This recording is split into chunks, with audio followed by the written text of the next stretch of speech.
Hey guys, in this video, I will show you how to transfer crypto from Coinbase to Coinbase Wallet. All right, so let's begin with the video. To transfer crypto from Coinbase to Coinbase Wallet, start by opening the Coinbase Wallet app. Once you're on the home screen, tap the settings icon at the top right corner.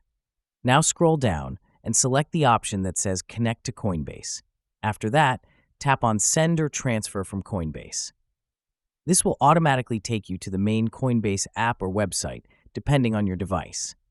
There, you'll be asked to authorize the connection. Simply click on Authorize.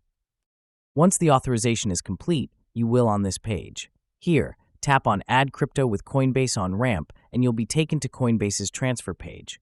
Here, tap on Pay With and select Transfer from Coinbase. Then choose the cryptocurrency you want to send, enter the amount, and finally tap Continue to Payment. Your crypto will now be successfully transferred from Coinbase to your Coinbase wallet. And that's it. So that's basically how you can transfer crypto from Coinbase to Coinbase Wallet. So that's all for this video. Consider subscribing if you find it helpful, and I'll catch you in the next one. Thanks.